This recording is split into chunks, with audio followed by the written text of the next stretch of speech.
Previously here on the channel, I made a Banner of War build specifically focused around a support tank role, being able to support your teammates and do good damage with the sword. But in this video, I'm going to give you two builds that will allow you to max out your melee damage on top of still having great survivability and utilizing good weapons.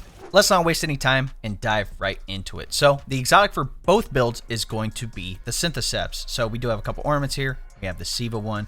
We have this one, and the one that everybody likes, the low profile one. I do like it, I'm not gonna lie. But the main thing is the perk, right? Biotic enhancements, increase melee lunge range, improve melee and super damage when you're surrounded. We do want to take advantage of certain things on the seasonal artifact, and there's really only three that we're gonna be taking advantage of. So first up, communal pickups. When an ally destroys or picks up a tangle or elemental orb, in this case it's gonna be a tangle. Tangle cooldown is reduced by 5 seconds, and you gain bonus damage with weapons matching your subclass for 10 seconds, so any strand weapons we have, it says we're on the strand subclass, are going to have bonus damage. Next, refreshing pickups. Picking up a tangle or elemental orb grants energy to your least powered ability, so when we pick up that tangle, now we just get free energy. Makes sense to me. And then lastly, elemental munitions. This one's really good. Combatant final blows with tangles or elemental orbs have a chance to drop special or heavy ammo. Again, that's going to be good for you and your team. Now, under the Berserker Strand subclass, for abilities, you can use Rally or Towering Barricade. Just depends on the activity. Use what you like. For movement, I like Strafe Lift, but use what you like, again. And then for the melee, we only have the one, which is Frenzied Blade. It does sever targets. And then lastly, for the grapple, the reason we're using the grapple is because the grapple melee can take advantage of the bonus damage from Synthoceps and Banner of War, which is pretty cool. For our aspects, like I already mentioned, we are going to be taking advantage of Banner of War. Defeat a target with a melee attack, a finisher, or a sword to raise a Banner of War that pulses with energy, periodically healing nearby allies and increasing melee and sword damage. Note, the increase to melee damage is 40% and the increase to sword damage is 10%. Targets defeated by you and nearby allies charge the banner, increasing the speed of its pulses. For our second aspect, we're going to be utilizing Into the Fray. Destroying a tangle or casting your super grants Woven Mail to nearby allies, so that's nice, they get that. And while you have Woven Mail, your melee regeneration is increased. Again, we want our Frenzy Blade melee as much as possible. For Fragments, we're going to be taking advantage of Thread of Generation. Dealing damage generates grenade energy, so -10 to Discipline. Next up, Thread of Continuity. Suspend, Unravel, and Sever effects applied to targets have an increased duration. Next up, Thread of Fury. Damaging targets with a tangle grants melee energy. It is a -10 to strength, but if you hit a bunch of targets with the tangle, you get a lot of melee energy back. So this is just a bonus to have us get that Frenzy Blade back again. Then lastly, I personally like Thread of Warding. Picking up an Orb of Power grants Woven Mail -10 to Resilience. I know you get Woven Mail from Into the Fray with, you know, the tangle and everything, but the problem is that while Woven Mail lasts 10 seconds, the cooldown for the tangle lasts 12. So this pretty much guarantees that you will have Woven Mail all the time. Now let's dive into the two separate builds. So note everything I talked about before with Synthoceps, everything on the Strand subclass, that is going to apply to both of these builds. The only thing that's changing is some of the weapons and some of the armor mods. So for build number one, the main thing we're going to be taking advantage of is Monte Carlo. Again, dealing damage with the weapon reduces your melee cooldown and grants a chance to fully charge your melee ability with each kill. This is a melee centric build, so we might as well take advantage of the weapon. Also comes with fluted barrel, high caliber rounds, and composite stock. And then Markov chain. This is essentially like Swashbuckler. So when you get kills either with the weapon or you get a melee kill, you get bonus damage for the weapon. And then it's catalyst. So at 5 times stacks of Markov chain, you can hold your reload button, which switches your melee to that Monte Carlo bayonet, and letting a bayonet melee grants melee energy. So note, the bayonet can take advantage of Banner of War and Synthoceps, which is pretty cool. For our energy weapon here, I'm taking advantage of a 1-2 punch shotgun. If you want to craft one, like I did here, totally fine. If not, it doesn't really matter. But hitting a target with every pellet in the shot increases melee damage for a short duration. With 1-2 punch enhanced, it's nearly every pellet. So if you do miss, you do kind of get some, you know, grace in that sense. So you can do that. And then lastly, rock a sword. It's got to be a good PvE sword, whether it's Falling Guillotine. You know, a lot of people are crafting the Bequest right now because of Surrounded. It does the most damage, but as long as you have a solid PvE sword, it will work with this build. For our armor mods for build number one, we're going to be taking advantage of Kinetic Siphon, Rapid Kinetic Weapon Final Blows, create an Orb of Power. Next, we have Hands On. Again, gain bonus super energy from melee kills.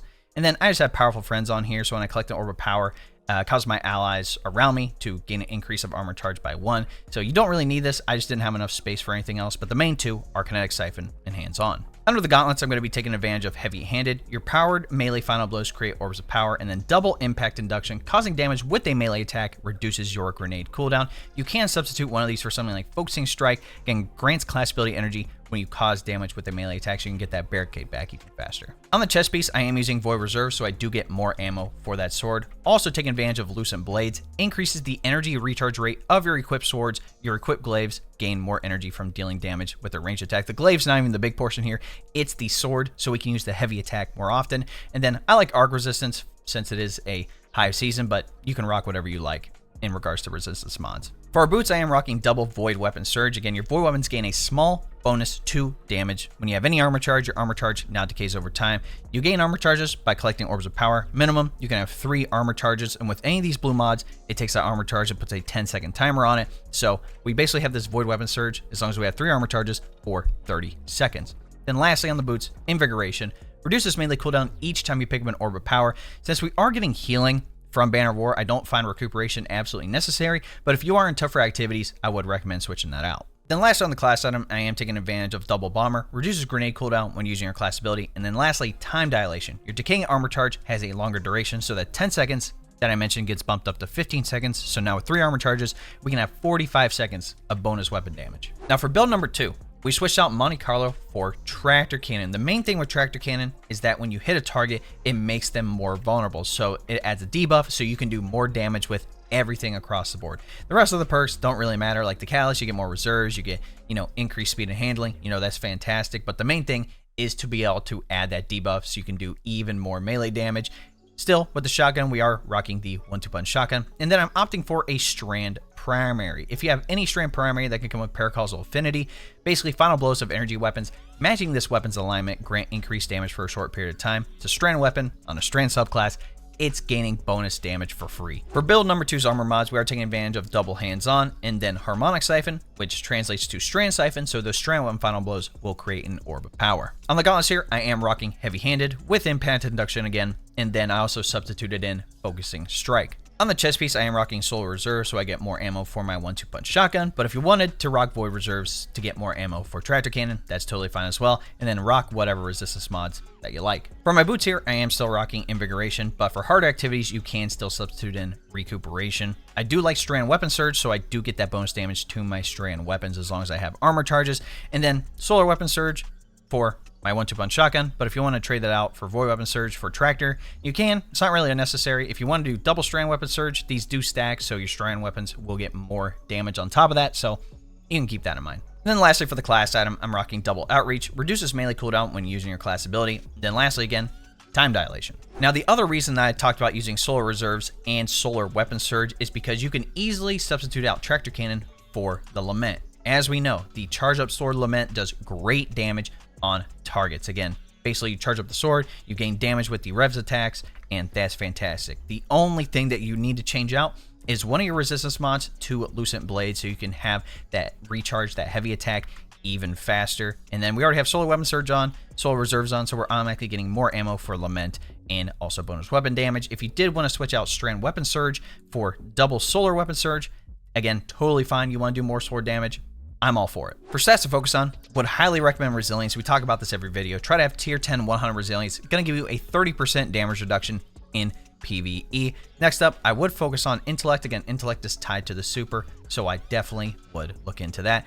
For Discipline, again, that's tied to Grenade. We're going to get our grapple back very quickly regardless, so I don't find it necessary to have a extremely high Discipline. If you want to make it higher, that's totally fine. For Strength, again, if you want to try to max out Strength, again, Strength is tied to the melee. That's totally fine as well. But with Monte Carlo on the first build and multiple other ways on our current builds with armor mods and stuff on the subclass, we can still get our melees back very quickly anyway. But if you still want to max out your Strength, totally fine. Now, if you got through both of those build options and you're still a little confused about how this build works, I'm going to break it down for you. But honestly, in regards to the weapons and the armor mods that I mentioned, those are just kind of free bonuses to help you create Orbs of Power to gain armor charges, have more ammo, reduces ability cooldowns a little bit. The main thing here is taking advantage of Synthoceps and Banner of War. Now, let's say we're about to go into an engagement. What do we want to do? I'm going to tell you right now, I'm going in and I am meleeing. I don't care how many enemies there are. I'm either using Frenzy Blade or the grapple melee to start proccing Banner of War. And again, if you get Banner of War up to ×4, that is the max. Again, that will increase the healing factor and all that great jazz. But once you have Banner of War ×1, that already gives you that plus 40% bonus damage to any melee attacks on top of the plus 10% for sword damage. Now, once we did all that, we can grab a Tangle and proc into the fray. You know, whether we pick up the Tangle, destroy it, shoot it, whatever, it's going to proc Woven Mail for us and our allies. And while you have Woven Mail, your melee regeneration is increased. So again, we can continue using Frenzy Blade and procking Banner of War. And for our Fragments, again, dealing any damage from our weapons, our abilities, whatever, is going to give us our grapple back even faster. Any debuffs we have with Threat of Continuity are going to last longer. With Threat of Fury, if we hurt a bunch of targets with a Tangle, you don't even have to kill them, it's just damaging them, will give us even more melee energy back. And every orb of power we create, whether it's through our weapons, with the Siphon mods, you know, heavy-handed on the gauntlets there,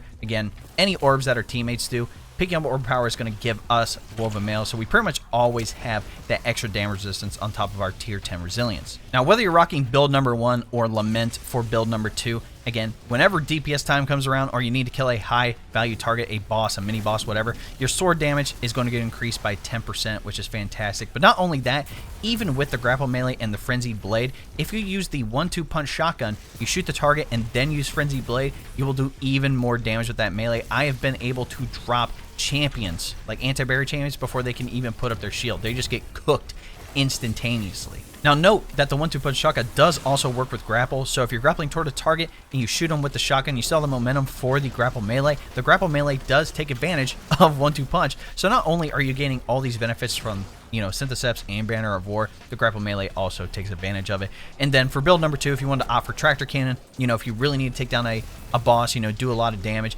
always debuff the target first with Tractor, and then use your 1-2 punch shotgun with your melee attacks. People have been able to low man raids with Banner of War, and I've seen 6 Banner of War Titans cook Crota in like one phase. It's absolutely ridiculous, so you definitely want to take advantage of one of these 2 builds. But that, ladies and gentlemen, are my 2 updated max melee damage Banner of War builds. I'm actually going to put a dim link for both builds in the description so you can take advantage of both of them. Again, test them out for yourself and let me know what you think. It's going to copy everything down from everything under the subclass, the armor mods, even the drip if you'd like to copy that as well. And let me know what you guys think. Is there something that you like using on this build, whether it's a weapon, a mod, a fragment specifically? Again, let me know because I'm testing stuff out in this game all the time. In any event, if what you saw was valuable or entertaining, be sure to drop a like on the video, subscribe to the channel, and then turn on the bell next to notifications so you don't miss out on another build video here on the channel. If you didn't know, we live stream on YouTube and also on Kick. Again, that link will be in the description. YouTube is mainly for Destiny 2, and Kick is a little more variety if I'm going to be switching games. But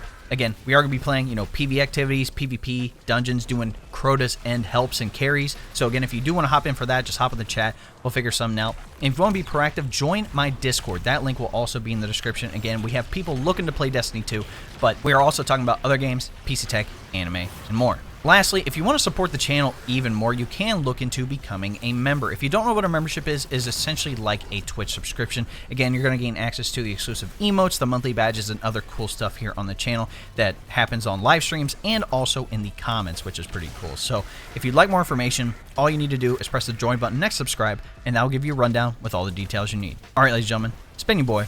We'll catch you in the next one. Cheers.